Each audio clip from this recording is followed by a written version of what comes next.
Today's welcome. So ഇന്ന് നമ്മളുടെ ഒരു ടോപ്പിക് എന്ന് പറഞ്ഞാൽ വളരെ ഷോർട്ടാണ്, ബട്ട് വളരെ ഇമ്പോർട്ടൻ്റ് ആയിട്ട് എനിക്ക് തോന്നിയിട്ടുള്ള കാര്യമാണ്. കാരണം ഏറ്റവും കൂടുതൽ ക്വസ്റ്റ്യൻസ് വരുന്ന ഒരു കാര്യമാണ്. സിമ്പിളായിട്ട് പറഞ്ഞാൽ നമ്മൾ ആ, ഏത് ചാർട്ട് ട്രേഡ് ചെയ്യണം, എന്തൊക്കെ നോക്കണം എന്നുള്ള ഒരു സിമ്പിൾ കാര്യമാണ്. സി ഈ ക്വസ്റ്റ്യൻസ് പല തരത്തിൽ വരാറുണ്ട്. പക്ഷെ അതിൻ്റെ ഒരു ബേസിക് സംഭവം ഇതാണ്. ഇപ്പോൾ സപ്പോസ് ഞാൻ നിഫ്റ്റി ട്രേഡ് ചെയ്യുകയാണ്. ഞാൻ നിഫ്റ്റി ട്രേഡ് ചെയ്യുന്നുണ്ടെങ്കിൽ ബാങ്ക് നിഫ്റ്റിയുടെ മൂവ്മെൻറ്റും അതേ സമയത്ത് ലൈവ് മാർക്കറ്റിൽ ട്രാക്ക് ചെയ്യണോ?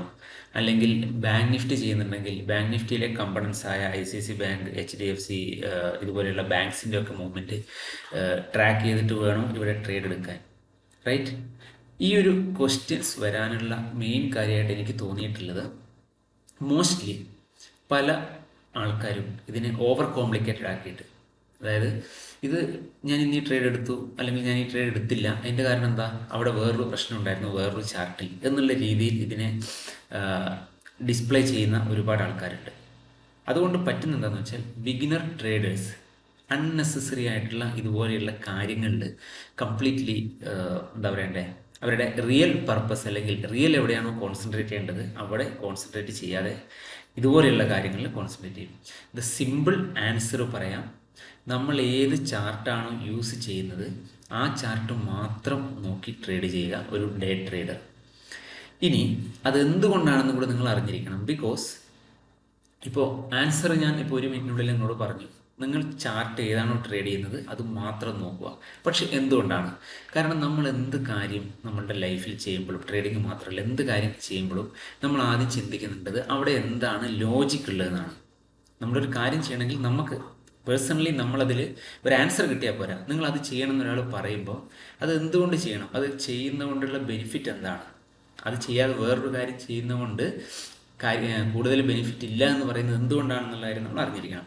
ഒന്നാമത്തെ കാര്യം നമ്മൾ ചിന്തിക്കേണ്ടത്, നമ്മളൊരു ട്രേഡിങ് ചെയ്യുന്നത്, ഒരു 99% ആൾക്കാരും ട്രേഡ് ചെയ്യുന്നത് ടെക്നിക്കൽ അനാലിസിസ് യൂസ് ചെയ്തിട്ടാണ്. അതിൽ നിങ്ങൾക്ക് ഒരു സംശയമില്ല, റൈറ്റ്? ടെക്നിക്കൽ അനാലിസിസ് എന്ന് പറഞ്ഞാൽ എന്താണ്? പാസ്റ്റ് പ്രൈസ് ബിഹേവിയറാണ്. സോ നോർമലി നമ്മൾ മാർക്കറ്റിലെ പാസ്റ്റ് പ്രൈസ് ബിഹേവിയർ നോക്കി അതിനെ കറണ്ട് മാർക്കറ്റിൽ അതുപോലെ സെയിം അല്ല സിമിലർ മെത്തേഡിൽ മാർക്കറ്റ് ബിഹേവ് ചെയ്യാൻ സാധ്യതയുണ്ടെന്ന് നമ്മൾ കാണുകയാണ് ചെയ്യുന്നത്. ഇനി ആ ഒരു പ്രോസസ്സ് തന്നെ റിയലി കോംപ്ലിക്കേറ്റഡ് ആണ്. കാരണം നമ്മളൊരു ചാർട്ട് നോക്കുന്ന, അനാലിസിസ് ചെയ്യുന്നു, പ്രത്യേകിച്ച് ഡേ ട്രേഡിങ്ങിൽ 5 മിനിറ്റ് 15 മിനിറ്റ് ചാർട്ടിലൊക്കെ ഓൾറെഡി നമുക്ക് നമ്മുടെ ബ്രെയിൻ ഫുള്ളി എക്യുപ്ഡ് ആണ്. കാരണം നമ്മൾ ഓരോ ക്യാൻഡിലും വാച്ച് ചെയ്യുന്നു, ആ ക്യാൻഡിൽ എന്താണ് പറയുന്നതെന്ന് നോക്കുന്നു, അവിടെ നമ്മൾ ട്രേഡ് എടുക്കാൻ ട്രൈ ചെയ്യുകയാണ് ചെയ്യുന്നത്, റൈറ്റ്? ഇത് നിങ്ങൾക്ക് ഒരു സംശയമില്ലാത്ത കാര്യമാണ്. സപ്പോസ് നിങ്ങളൊരു സ്ട്രാറ്റജിയായിട്ട് മാർക്കറ്റിലേക്ക് വരികയാണ്. നിങ്ങൾ വിചാരിക്കുകയാണ്, ഞാൻ ഒരു ബിഗ് ബാറിൻ്റെ അടിയിൽ ഞാനൊരു ട്രേഡ് എടുക്കുന്ന നിങ്ങളൊരു പ്ലാൻ ചെയ്യുകയാണ്. ഇതാണ് നിങ്ങളുടെ സിമ്പിൾ പ്ലാൻ. പക്ഷേ at the same time somebody told you, നിങ്ങൾ നിഫ്റ്റിയുടെ ട്രെൻഡും കൂടെ നോക്കണം. നിങ്ങൾ നിഫ്റ്റിയിൽ നോക്കുകയാണ്, നിഫ്റ്റി ഒരു ടൈറ്റ് റേഞ്ചിലായിരുന്നു പ്രീവിയസ് ഡേ, ആ ഡേയും ഒരു നെക്സ്റ്റ് ഡേയും ടൈറ്റ് റേഞ്ചിൽ തന്നെയാണുള്ളത്. പക്ഷേ നിങ്ങൾക്ക് ബാങ്ക് നിഫ്റ്റി ടൈറ്റ് റേഞ്ചിലാണുള്ളത്.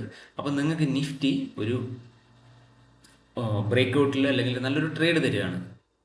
ഇതുപോലെ നോക്കുന്ന സമയത്ത് നമ്മളിവിടെ ചെയ്യുന്ന എന്താ, നമ്മൾ ആക്ച്വലി ആ ടെക്നിക്കൽ അനാലിസിസിനെ ഒഴിവാക്കി നമ്മളുടെ പെർസെപ്ഷൻ, കാരണം ഈ ടൈറ്റ് റേഞ്ചിനുള്ളിലുള്ള കാര്യം ഞാൻ കാണുന്നത് പോലെ ആയിരിക്കില്ല നിങ്ങൾ കാണുന്നത്, നിങ്ങളും ഞാനും കാണുന്ന പോലെ ആയിരിക്കില്ല മൂന്നാമതൊരാൾ കാണുന്നത്, റൈറ്റ്?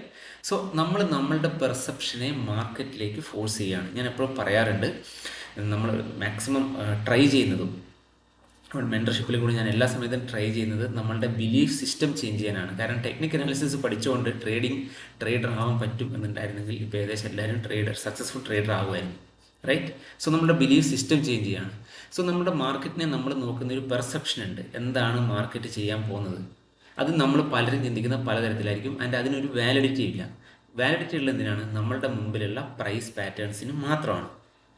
സോ നമ്മൾ വേറൊരു കാര്യം കൂടി ഇതിലേക്ക് വരുമ്പോൾ ഓൾറെഡി നമ്മുടെ ബ്രെയിനിൻ്റെ പ്രോസസ്സിങ് പവർ കുറയും. കാരണം നമ്മൾ മൾട്ടിപ്പിൾ കാര്യങ്ങളിൽ ഫോക്കസ് ചെയ്യുമ്പോൾ നമുക്ക് മെയിനായിട്ടുള്ള കാര്യത്തിൽ സിമ്പിളായിട്ട് ഫോക്കസ് ചെയ്യാൻ പറ്റാതെ വരും. ഇനി രണ്ടാമത്തെ കാര്യം എന്ന് പറഞ്ഞാൽ, ഇതുപോലെ നമ്മൾ ട്രേഡ് എടുക്കുമ്പോൾ സപ്പോസ് നിങ്ങൾ നല്ലൊരു ട്രേഡ് എൻട്രി ചെയ്തു, നിങ്ങൾക്ക് ആ സമയത്ത് സപ്പോസ് ഇപ്പോൾ നിങ്ങൾ ബാങ്ക് നിഫ്റ്റിയിലാണ് ട്രേഡ് എടുക്കുന്നത്. അപ്പോൾ ആരോ പറഞ്ഞു നിങ്ങളോട് എച്ച് ഡി എഫ് സിയും ഐ സി ഐ സി ബാങ്കൊക്കെ നോക്കി അതിൻ്റെ മൂവ്മെൻറ്റ് അനുസരിച്ച് മാത്രമേ ട്രേഡ് എടുക്കാൻ പാടുള്ളൂ. സോ സ്വാഭാവികമായിട്ട് H D F C I C I സിയും നല്ല ഡൗൺ മൂവാണ് കാണിക്കുന്നത്. നിങ്ങൾക്ക് ബാങ്ക് നിഫ്റ്റിയിലും നല്ലൊരു ഓപ്പർച്യൂണിറ്റി കിട്ടി, നിങ്ങൾ ട്രേഡ് എടുത്തു. But may B within half an hour ഈ രണ്ട് സ്റ്റോക്കും മേ ബി സൈഡ് വേസ് പോയി എന്ന് വിചാരിച്ചോളൂ, റൈറ്റ്? ഇമ്മീഡിയറ്റ്ലി നിങ്ങളുടെ കൺവിക്ഷൻ അവിടെ ക്ലോസ് ആണ്. നിങ്ങൾ ആക്ച്വലി ട്രേഡ് എടുത്ത കൺവിക്ഷൻ എന്ന് പറയുന്നത് മൾട്ടിപ്പിൾ സോഴ്സസ് എന്നുള്ള കൺവിക്ഷനാണ്. അപ്പോൾ ആ സമയത്ത് ഈ മൾട്ടിപ്പിൾ കാര്യങ്ങൾ നമ്മളുടെ മനസ്സ് അനാലിസിസ് ചെയ്യുമ്പോൾ ടോട്ടലി കൺഫ്യൂസ്ഡ് ആവും. നിങ്ങൾ എയർലി എക്സിറ്റ് ചെയ്യാൻ ചാൻസ് ഉണ്ട്, സ്റ്റോപ്പ് ലോസ് ടൈറ്റ് ചെയ്യാൻ ചാൻസ് ഉണ്ട്, ഇങ്ങനത്തെ ഒരുപാട് മിസ്റ്റേക്സ് സംഭവിക്കാൻ ചാൻസ് ഉണ്ട്. ഗൈസ്, അതിൻ്റെ കൂടുതൽ ഇമ്പോർട്ടൻ്റ് ആയിട്ടുള്ള കാര്യം ട്രേഡിംഗ് ജേണൽ ഡെഫിനറ്റ്ലി യൂസ് ചെയ്യാതിരിക്കരുത്. നമ്മളുടെ വെബ്സൈറ്റ് candlemans.com പോയി കഴിഞ്ഞാൽ നിങ്ങൾക്ക് ഫ്രീ ആയിട്ട് ഡൗൺലോഡ് ചെയ്യാം. അതിൻ്റെ കൂടെ തന്നെ ട്രേഡേഴ്സ് ഹെഡ് സ്റ്റാർട്ട് കോഴ്സും ഇപ്പോൾ ഫ്രീ ആണ്. അതിന് നിങ്ങൾ നമ്മളുടെ fires link through account open ചെയ്ത് ഡീറ്റെയിൽസ് ടെലിഗ്രാമിലേക്ക് അയച്ചാൽ മതി. അപ്പോൾ ഞാൻ പറഞ്ഞു വന്നത്, നമ്മൾ ഇതുപോലെയുള്ള ഒരു ട്രേഡിൽ, ഏതൊരു ട്രേഡിലും നമ്മൾ മൾട്ടിപ്പിൾ സോഴ്സസ് ഇൻവോൾവ് ചെയ്യാതിരിക്കുമ്പോൾ നമുക്ക് കൂടുതൽ ഫോക്കസ്ഡ് ആവാൻ പറ്റും. നമ്മളുടെ അനാലിസിസ് പാരാലിസിസ് എന്ന് പറയുന്ന സാധനം കുറയും. കാരണം നമുക്കറിയാം ഇൻട്രാഡേ ബേസിസിൽ ഓരോ, അല്ലെങ്കിൽ ഈവൻ ഡെയിലി ബേസിസിലാണെങ്കിൽ പോലും എല്ലാ സ്റ്റോക്കിനും അതിൻ്റേതായിട്ടുള്ള മൂവ്മെൻ്റ് ഉണ്ട്. മറ്റേ സ്റ്റോക്ക് ചിലപ്പോൾ നിങ്ങൾ എച്ച് ഡി എഫ് സിയിൽ സൈഡ് വേസ് ആണ്, അതുകൊണ്ട് ബാങ്ക് നിഫ്റ്റിയിൽ ട്രേഡ് എടുത്തില്ല എന്ന് പറഞ്ഞുകൊണ്ടിരിക്കുമ്പോൾ ചിലപ്പോൾ I C I C bank sideways ആയിരിക്കും. But may be S B ഐയും ആക്സിസ് ബാങ്കും വളരെ ഫാസ്റ്റായി മൂവ് ചെയ്തു വരും. അത് നമുക്കൊരിക്കലും എല്ലാം ഒരുപോലെ ട്രാക്ക് ചെയ്ത് അതിൻ്റെ റിസൾട്ട് കൊണ്ട് ഒരു ഇൻസ്ട്രുമെൻറ്റിൽ ട്രേഡ് ചെയ്യാന്ന് പറഞ്ഞാൽ ഇമ്പോസിബിൾ ആണ്. ഞാൻ മനസ്സിലാക്കിയിടത്തോളം ഏറ്റവും കൂടുതൽ ആൾക്കാർ ഈ ഒരു കോമ്പിനേഷൻ പറയുന്നതിൻ്റെ കാര്യം, they want to make things complicated. Because simple ആയിട്ടുള്ള കാര്യം നമുക്ക് ഇഷ്ടപ്പെടാറില്ല. ഇത്ര സിമ്പിൾ ആയിട്ടുള്ള കാര്യം എങ്ങനെയാണ് വർക്കാവുക? പല ആൾക്കാരും ചോദിക്കാറുണ്ട്, നിങ്ങൾ എന്തുകൊണ്ടാണ് ഒരു ഇൻഡിക്കേറ്റർ പോലും പ്ലോട്ട് ചെയ്യാതെ ട്രേഡ് ചെയ്യുന്നത്? But believe in your charts. നമുക്ക് വേറെ വീഡിയോ ആയിട്ട് വീണ്ടും കാണാം. ബൈ.